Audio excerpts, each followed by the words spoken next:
Ciumlah tangannya jika ia tidak keberatan. Berikutnya, ciumlah tangannya jika tidak keberatan. Mencium tangan hukumnya boleh. Saya kasih tahu. Mencium tangan hukumnya boleh, dan itu bukan termasuk ruku. Nggak ada kaitannya dengan ruku, nggak ada kaitannya. Ruku itu untuk ibadah. Ya. Sekarang begini. Ayah orang tuanya Nabi Yusuf dan saudara-saudaranya sujud nggak kepada Yusuf? Sujud nggak? Ra'aituhum li sajidin, ya? Sujud nggak? Kok boleh? Ya kan? Kemudian malaikat ya sujud kepada Adam. Kok boleh? Ya, barakallahu fikum. Jadi karena itu sujud atau ruku yang dalam arti menghormati, bukan ibadah. Bukan ibadah. Barakallahu fikum. Kemudian dalam Riyadhus Shalihin, antum baca dalam Riyadhus Shalihin. Ya. Nanti ada seseorang datang kepada Nabi SAW mencium tangannya dan mencium kaki Nabi. Maka dalam syarah Riyadhus Shalihin, Syekh Ibnu Utsaimin mengatakan boleh mencium tangan dan mencium kaki. Lihat syarah Riyadhus Shalihin. Kemudian Al-Imam An-Nawawi rahimahullah mengatakan boleh juga, Syekh Al-Albani mengatakan boleh, Syekh Ibn Jibrin mengatakan boleh. Banyak ulama yang mengatakan cium tangan itu boleh. Bahkan Abdul Fadil Saleh bin Ahmad bin Hambal, ya, anaknya Imam Ahmad, namanya Saleh, anak pertamanya, mengatakan apa? Aku melihat para ulama mengunjungi ayahku, Imam Ahmad bin Hambal. Sebagian mencium tangannya, sebagian mencium kepalanya. Itu kebiasaan salaf, mencium tangan itu kebiasaan salaf. Kok sekarang kok dianggap sebagai ruku? Tidak boleh ruku kepada manusia. Nggak ada kaitannya. Mereka yang berdalil, saya kasih tahu, ada seorang ustadz berdalil, kenapa kita tidak boleh sungkem, nggak boleh cium tangan, nggak boleh. Mereka berdalil dengan wa ammar ruku'u fa'adzimu fihi rabb. Adapun ruku, maka agungkanlah Rabb. Agungkanlah Rabb.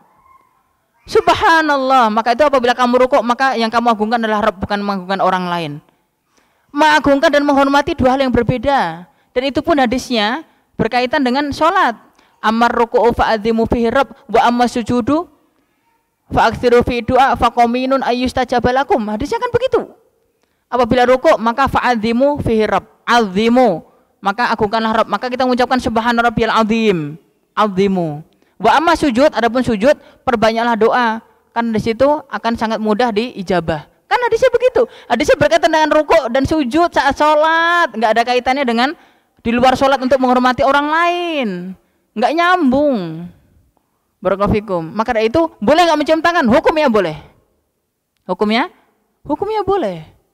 Barakallahu fikum. Meskipun nanti ada seorang ulama, Syekh Abdullah bin Mani Ar-Ruqi, beliau mengatakan, ya, alim wira. Seorang alim yang waro. Kalau ulama su nggak boleh. Ulama yang buruk nggak boleh dicium tangan. Kok alim ulama yang waro boleh dicium tangannya. Boleh hukumnya. Memang kebiasaan kita di Indonesia mencium tangan itu menghormati dan itu sopan santun yang luar biasa. Kok di Saudi cium kepala. Kok di Saudi mereka biasa mencium kepalanya para masyayikh. Kok di Saudi? Kalau kita di sini mencium tangan. Hukumnya boleh mencium tangan itu, ya. Barakallahu fikum. Baik, dan banyak para ulama mengatakan boleh. Oke, ya. Barakallahu fikum. Bahkan Syekh Utsman Al-Khamis ditanya, "Ya Syekh, boleh tidak mencium kaki orang tua?" Hukumnya boleh, tapi bukan sunnah. Boleh, tapi bukan sunnah.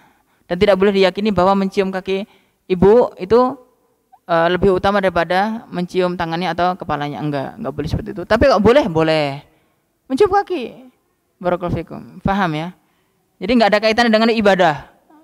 Tidak ada kaitan dengan ibadah. Katanya apabila ada orang tua duduk, ya, kita enggak boleh begini-begini. Tahu? Kita ada kebiasaan kita di negeri kita, kalau ada orang tua yang duduk pasti kita kan begini, ya. Enggak boleh itu ruku. Subhanallah. Enggak ada kaitannya dengan ruku. Subhanallah bihamdih, enggak ada kaitan dengan rukuk. Maka boleh enggak? Boleh. Hukumnya boleh. Mencium kaki aja boleh kok. Barakallahu fikum. Oke? Jadi seperti itu. Nah, maka ini perlu dibiasakan. Ingat, nanti kalian punya pesantren, punya rumah Quran, kalian bandingkan santri-santri yang mencium tangan gurunya yang enggak mencium tangan, lebih sopan yang mana? Menurut kita loh, budaya orang Indonesia ya. Antum lihat sendiri. Barakallahu fikum. Antara yang cuma gini aja sama pasti lebih tawaduk yang mencium tangan, ya enggak? Udahlah, naluri kita orang Indonesia pasti mengatakan itu lebih tawaduk. Ya, barakallahu fikum. Adapun kebiasaan Syekh Abdullah bin Abdurrahman Jibrin mengatakan adapun para ulama yang tidak mau dicium tangannya itu bukan berarti tidak bolehkan, sebenarnya bolehkan, tapi mereka tawaduk. Nah, itu kata Syekh Jibrin. Barakallahu fikum. Jadi seperti itu. Nah, maka hukumnya boleh tidak mencium tangan? Boleh. Barakallahu fikum. Nah, lihat itu para kiai-kiai, oh, masya Allah,